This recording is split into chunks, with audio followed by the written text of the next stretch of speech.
pesta politik pilkada tanpa seruan dari rakyat, gitu kata Bang Henry bilang begitu. Bisa jadi nanti calon-calon yang ada ini lawannya kota kosong. Nah, kalau memang kota kosong yang menang, dampaknya apa Bang buat demokrasi ini, Bang? Ya nggak bagus ya, masa kemudian rakyat harus milih kota kosong padahal ada manusia lain yang didorong untuk jadi pemimpin gitu.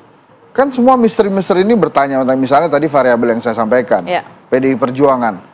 Segitunya apa pemenang ini terhadap PDI Perjuangan. Waktu PDI Perjuangan berkuasa, itu punya dosa apa sih sampai diginiin gitu misalnya. Terus kemudian yang kedua, kenapa tokoh-tokoh ini seperti dizolimi? Anies Baswedan, Airin Rahmidiani, Edi Rahmayadi, Ridwan Kamil, nama-nama lain lah juga banyak kan. Kenapa sih mereka sampai kemudian harus dikunci nggak boleh maju gitu? Padahal kan pasti kalau ditanya adalah aspirasi rakyat. Termasuk yang terakhir yang tadi kita tonton sama-sama, Gerindra ketemu Habib Riziknya ada urusan apa? Walaupun tidak dikatakan nggak ngebahas politik, come on lah, gitu kan? Kita kan juga cerdas lah ya kan, kita disekolahin juga sama orang tua kita gitu. Jadi pasti nggak gitu-gitu amat. Silaturahim, apa kabar Pak Habib? Baik. Sudah silakan diminum ya. Terus habis itu pulang kan enggak gitu, pasti ada obrolan-obrolan lain. Nah makanya menurut saya sih yang harus diantisipasi oleh rakyat semua adalah bagaimana kemudian peran para partai politik ini. Memang hal-hal seperti ini terjadi di provinsi yang seksi-seksi aja gitu, kayak Sumatera Utara, Banten, Jakarta, Jawa Barat, Jawa Tengah ya. Jawa Timur sampai hari ini juga aman-aman aja, belum ada pergolakan ya, minimal sampai hari ini. Terus kemudian Bali juga nampaknya persaingan ada di PDI Perjuangan dan lain-lain. Yang lain-lain tuh oke gitu. Tapi khusus yang seksi-seksi ini kemudian ada barrier-barrier, ini nggak boleh begini, ini nggak boleh begitu gitu ya. Sumatera Barat misalnya, kemudian PKS itu meninggalkan partnernya yang lama, Audi anak muda juga, kemudian diambil ya sahabat saya juga tuh Mas Fasko dari Gerindra sebagai wakil. Nah itu oke kok, nggak masalah karena mungkin tidak terlalu mengganggu daerah sana ya, jadi boleh-boleh aja. Lampung juga katanya ada juga tuh, yang ini jangan deh nih, karena yang ini entar aja lah kita gantian lah penguasanya, kayak gitu-gitu loh. Nah memang akhirnya kita harus mengevaluasi pilkada yang terlalu dekat dengan pilpres. Kan teorinya tuh ada tuh ya, 2 tahun atau 2 tahun setengah gitu kan, ya, setelah pilpres. Harusnya ya memang begitu, karena kalau terlalu dekat akhirnya konstelasi politiknya itu ya jadi begini gitu. Dan apakah kemudian rezim ini, peran rezim dalam pilkada ini rezim yang mana? Pak Prabowo atau Pak Jokowi? Itu kan juga jadi pertanyaan. Tapi yang jelas adalah mudah-mudahan ya, mudah-mudahan jangan sampai kemudian Edi Rahmayadi, Airin, Ridwan Kamil, Anies Baswedan ini merasa terzolimi oleh demokrasi. Kan seolah-olah begitu kan, saya nggak bisa maju karena terzolimi nih ya. Dan rakyat juga mungkin juga akan protes juga, kenapa orang-orang itu kok dizolimi ya oleh partai politik sampai akhirnya nggak bisa maju. Emang mereka kenapa gitu? Apakah kan ini jadi jelas ya, misalnya ada satu daerah orang yang didorong partai politik dengan sebanyak banget partai politik didorong itu, begitu disurvei kan elektabilitasnya juga nggak setinggi orang yang belum dapat tiket. Nah itu kan sebenarnya sudah menggambarkan keinginan rakyat tuh gimana. Tapi ini dipaksakan. Gitu. Misalnya lagi kita lihat fenomena tuh kemarin Tangerang, Mas Gibran, Wapres terpilih gitu ya, turun juga kampanye bagi-bagi bansos segala macam gitu juga. Oh oke, berarti memang masih ada kelanjutan nih untuk memenangkan tokoh-tokoh tertentu. Kan kasihan rakyat ya. Saya bicara kasihan rakyat tuh, walaupun juga bingung juga nih rakyat mesti gimana. Apakah kemudian mau turun ke jalan rakyat yang mana dulu politik? Tapi kan. Nah itu dia, rakyat yang kecewa, rakyat yang memang merasa suaranya dizolimi, atau ujung-ujungnya memang rakyat ya udahlah gitu ya, karena dalam survei Kedai Kopi juga ada satu kriteria, rakyat akan memilih pemimpin yang memberi hadiah. Jadi selama kandidatnya beri hadiah ke saya, oke. Gitu. Nah apakah kayak gitu, terus kemudian demokrasinya benar-benar melipir siasat, sesat, jahat tadi gitu. Mas Umam, kita nggak mau demokrasi kita siasat, sesat, jahat kalau kata Mas Hensat begitu ya. Apa yang sebenarnya masih bisa dilakukan saat ini? Dari partai politik lah, ini kan juga pendaftaran juga masih baru akan dimulai sampai akhir Agustus begitu ya, untuk nama-nama tokoh-tokoh yang akan diusung partai politik. Masih ada kesempatan lah kita buat pilkada ini benar-benar pilkada sesuai pilihan rakyat. Susah kayaknya. Kita nggak harapan kan begini. Ini polanya itu ada upaya untuk mengorkestrasi itu. Dan kemudian pola ini kemudian betul-betul digunakan untuk mengkooptasi mekanisme pengambilan keputusan dalam konteks pembentukan koalisi. Memang tidak mudah. Di satu sisi pragmatisme itu begitu real. Dan kalau misal kemudian apa yang bisa dilakukan oleh partai, ya partai itu harus diyakinkan bahwa mereka itu memiliki political sovereignty, kedaulatan politik. Ini seolah-olah kemudian tidak memiliki kedaulatan politik. Di mana itu? Yang kemarin bicara tentang selpet, kemarin bicara tentang perubahan, ada kemunduran yang sangat luar biasa dalam sejarah Indonesia. Sekarang baris semuanya di belakang itu. Nggak make sense, nggak logik gitu. Itu narasinya gimana? Pertanggungjawaban moral politiknya seperti apa? Tapi argumen-argumen itu terasa absurd dan juga naif ketika kemudian dihadapkan pada realitas politik di mana kemudian mereka juga dihadapkan pada beragam konsekuensi.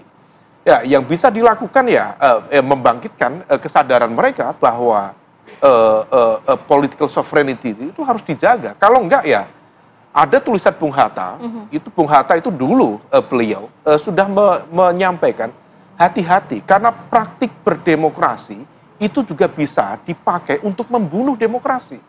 Ini konteksnya ini semuanya demokratis, mekanisme ini demokratis, prosedurnya juga demokratis. Sesuai dengan regulasi yang ada.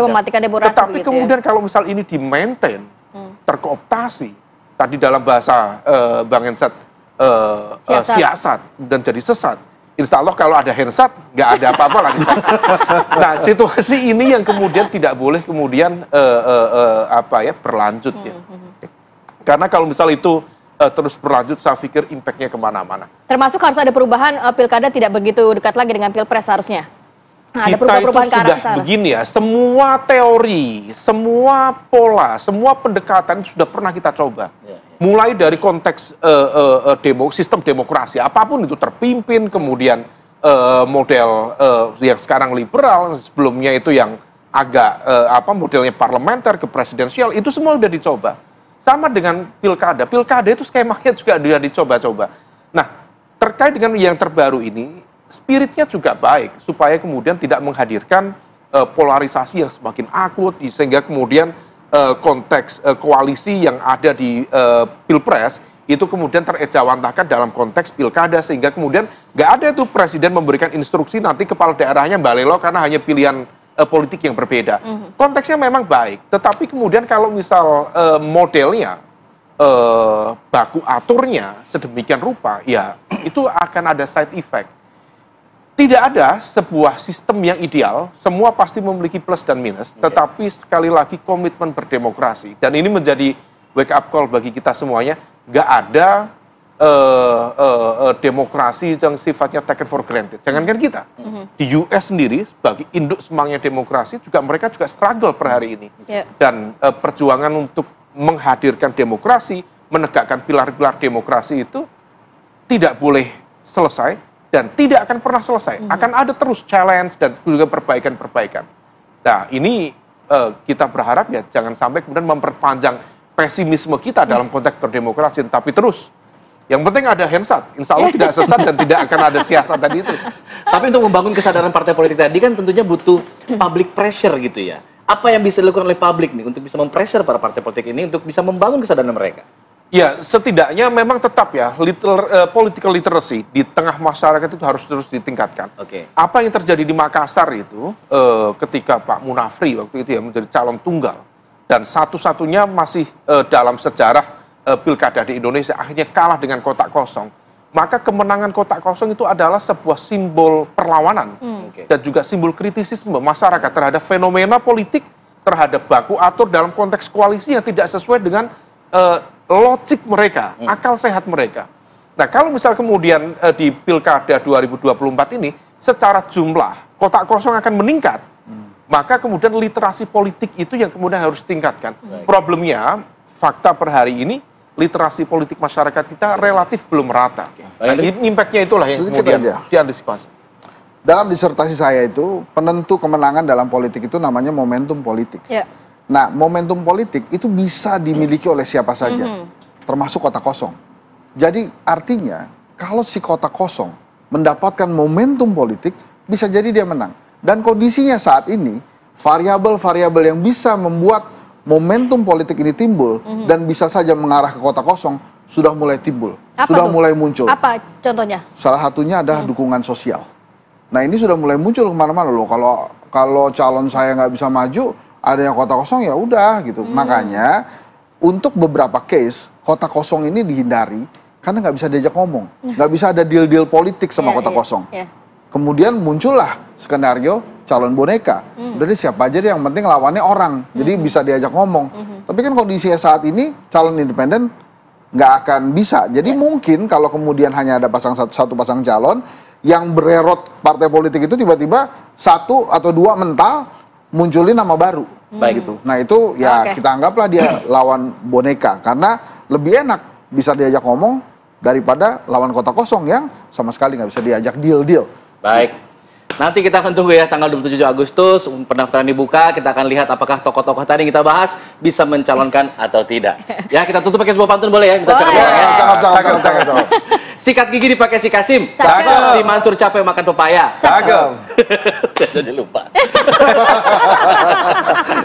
Survei boleh tinggi. Cakep. Tapi kalau mengancam rezim, awas kena tegur, jangan ya Dek ya. Terima kasih banyak Bang Hensat.